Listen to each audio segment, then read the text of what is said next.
এখন দিলীপ দা ও টুটুলদা আমাদের মন্দিরে নমস্কার করবেন এবং দিলীপ দা আপনার হাত দিয়ে আমাদের মন্দিরে একটি নারকেল পাঠাবেন।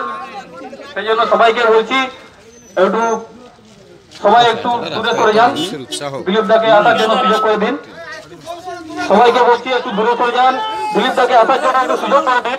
দিলীপ দা আমাদের মণ্ডপে এখন নারকেল ফাটাবেন একটি, তারপরে ওনাকে সম্বন্ধনা করবেন। সবাই একটু পিছিয়ে আসবে, দিলীপ দাকে সম্বন্ধনা করবেন।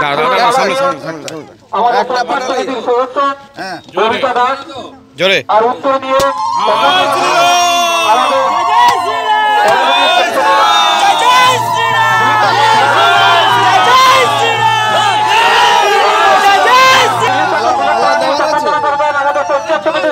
সবাইকে বলছি ববিতা দাস আর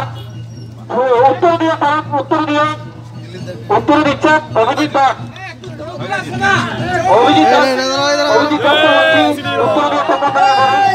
আমাদের সভাপতি সভাপতি সম্বোধন করুন আর উত্তর দিয়ে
বোদা এবং করোয়াল নিয়ে যে বলছে ভোট হয় না, কটাক্ষ করছে এই বিষয়ে কি বলবেন?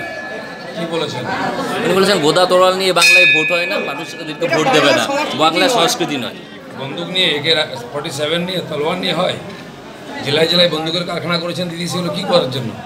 খুন খারাপি করার জন্য। আমাদের 41 জন কর্মীকে মার্ডার করা হয়েছে গত 8 মাসের মধ্যে। 100-র বেশি মানুষ মারা গেছেন বাংলায়। এই হিংসার বলি হয়েছেন, রাজনৈতিক হিংসার। তার জবাব কে দেবে? দিদি কি এখানে শবযাত্রা শুরু করবেন? সেই জন্য দিদির এই যে রাক্ষস রাজত্ব শুরু হয়েছে তাকে শেষ করবো আমরা। দৈবী শক্তির আরাধনা সেই জন্য করছি। দ্বিতীয় দফার ভোটেও তো সব জায়গাতে কেন্দ্রীয় বাহিনী থাকবে না পর্যাপ্ত পরিমাণে। থাকবে, তার চেষ্টা হচ্ছে। বাকি যেভাবে প্রতিরোধ করেছি আমরা সেভাবে আমরাও প্রতিরোধ করবো, কেন্দ্রীয় বাহিনীও থাকবে। কেসিআরিতে আজকে সমস্ত জায়গায় বিভিন্ন জায়গায় মন্দিরে পূজা দিচ্ছেন, কেশিয়ারির তো এখনও পঞ্চায়েত সমিতি গঠন হয়নি, তার ফলে তো উন্নয়ন স্তব্ধ। তৃণমূল এটাকে হাতিয়ার করছে যে যেদিন থেকে কেশিয়ারিতে বিজেপি জিতেছে তার প্রথম দিনে বন্ধ রেখেছে, তারপরের থেকেই উন্নয়ন স্তব্ধ করে দিয়েছে বিজেপি। কি বলবেন বিষয়টা নিয়ে? কেশিয়ারিতে গঠন করার দায়িত্ব কার? বিজেপি। আমরা তো জিতে গেছি, লোক আমাদের ভোট দিয়েছে।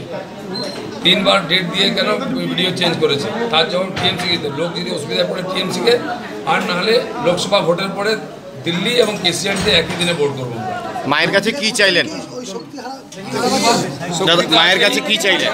মানুষের শ্রদ্ধা ভক্তির একটা শক্তি কেন্দ্র, ঐতিহাসিক জায়গা, সেখান থেকে আমরা প্রেরণা পাই। তাই